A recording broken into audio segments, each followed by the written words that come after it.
Muli magandang gabi po sa ating lahat mga kapatid, at muli po tayo mag-share ng devotion. Dito na po tayo sa Exodus chapter 3. Ang aking pong babasahin ay dito po sa chapter 3 verse 1 to 5 po. At sinasabi nga po sa talatang ito, mga handog na pangkapayapaan. Verse 1, kung ang iaalay na handog ng pangkapayapaan ay isang baka, maging babae o lalaki man, kailangan ito'y walang kapintasan. Ipapatong niya sa ulo nito ang kanyang kamay at ito'y papatayin sa may pintuan ng tuldang tipanan. At ibubuhos ng pari ang dugo sa paligid ng altar. Sa handog na ito, kukuha ang pari ng parting susunugin para kay Yahweh. Kukunin niya ang tabang nakabalot sa laman loob at lahat ng taba nito. Gayon din ang dalawang bato, ang taba sa balakang at ang tabang bumabalot sa atay. Last verse po, verse 5. Ang lahat ng ito ay ilalagay sa altar at susunugin ng mga pari bilang handog upang ang usok nito ay maging mabangong samyo kay Yahweh. Salamat po sa Panginoon sa pagbasa po ng kanyang banal na salita. Lord to God po, and God bless everyone. Magandang gabi po ulit sa atin mga kapatid. Ang akin pong isishare ngayon ay sa Leviticus chapter 3 verse 6 hanggang 9. Kung tupa o kambing ang handog pangkapayapaan, maging ito'y lalaki o babae, kailangan ito'y walang kapintasan. Kung tupa ang handog ng isang tao, ito'y dadalhin niya sa harapan ko. Ipapatong niya sa ulo nito ang kanyang kamay at ito'y papatayin sa harap ng tuldang tipanan. Ibubuhos ng mga pari ang dugo nito sa paligid ng altar. Kukunin niya ang lahat ng taba, pati ang nasa buntot hanggang sa gulugod at ang bumabalot sa mga laman loob. Amen. Magandang gabi po sa inyo lahat. Ang isi-share ko po ngayon, Leviticus chapter 3, verse 10 to 13. Kukunin din niya ang dalawang bato, pati ang taba nito sa balakang, at ang tabang pumabalot sa atay. Ang lahat ng ito ibibigay niya pare upang sunugin sa altar bilang pagkain handog kay Yahweh. Kung kambing naman ang handog ng isang tao, ihaharap niya ito kay Yahweh. Ipapatong niya sa ulo nito ang kanyang kamay at ito'y papatayin sa harap ng tuldang tipana. Ibubuhos ng mga pare ang dugo nito sa paligid ng altar. Amen.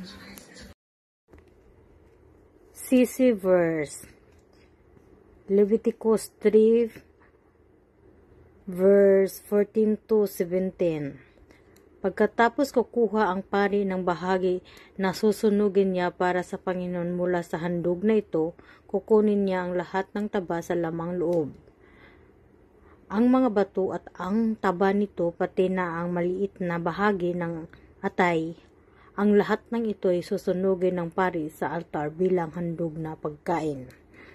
Ang mabangong samyo ng handog na ito sa pamamagitan ng apoy ay makalulugod sa Panginoon. Ang lahat ng taba ay sa Panginoon. Huwag kayong kakain ng taba o dugo. Dapat ninyong sundin ang tuntuning ito kahit saan kayo tumira. Kayo at ang susunod pa ninyong mga henerasyon. Yun lang po, purihin ng Diyos. Isa naman pong mapagpalang gabi po sa ating lahat. Ang ibabahagi ko po ngayon ay makikita sa Leviticus chapter 3 verses 1 to 3. Ito po ay para kay Miraflor. Ito po ang nakasulat.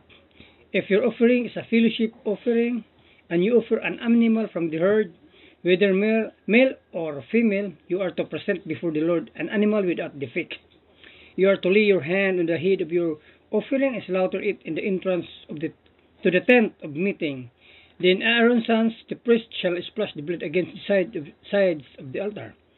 From the fellowship offering, you are to bring a food offering to the Lord, the internal organs and all the fat that is connected to them. Yun lang po, maraming salamat. God bless.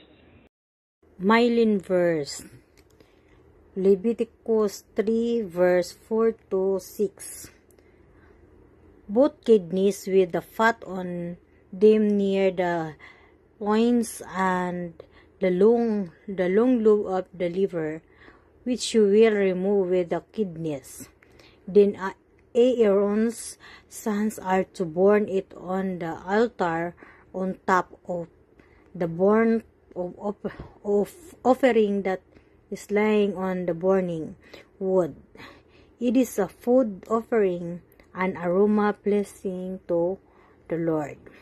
If you offer an animal from the flock as a fellowship offering to the Lord, you are to offer a male or female without defect. Yun lang po. Today I will read Leviticus chapter 3 verse 7 to 10. If you offer a lamb, you are the present before the Lord. Lay your hands on its head and slaughter it in front of the tent of meeting. Then Aaron's sons shall splash its blood against the sides of the altar. From the fellowship offering you are to bring a food offering to the Lord. Its fat, the entire fat or cut off close to the backbone, the internal organs and or the fat that is connected to them, but kidneys with the fat on them near the loins, and the long lobe of the liver which you will remove with the kidneys. Amen. Magandang gabi po sa ating lahat. Ang ibabahagi ko po ngayon ay makikita sa Leviticus chapter 3 verses 11 to 13. Ito po ang nakasulat. The priest shall burn them on the altar as a food offering presented to the Lord. If your offering is a goat, you are to present it before the Lord. Lay your hand on its head and slaughter it from in front of the tent of meeting. Then Aaron's sons shall splash its blood against the sides of the altar. Yan lang po. Maraming salamat. God bless. Ang umaga po, ang babasahin po namin ay sa Leviticus chapter 3 verses 14 to 17. Sabi rito, kukunin niya ang lahat ng tabang bumabalot sa laman loob, ang dalawang bato at ang tabang bumabalot dito, ang taba sa ibabaw ng balakang at sa atay. Lahat ng ito'y ibibigay niya sa pari at susunugin sa altar bilang pagkaing handog upang ang usok nito'y maging mabangong samyo kay Yahweh. Lahat ng taba ay kay Yahweh. Ito ang tuntuning susundin ninyo habang panahon. Saan man kayo naroon, huwag kayong kakain ng taba o dugo.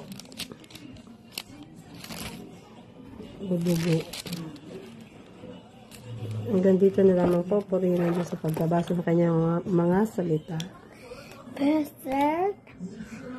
Pastor Tolia, Amen. Yes po. Thank you, Lord. Everything Jesus Christ. Amen. Pastor Tolia, Amen.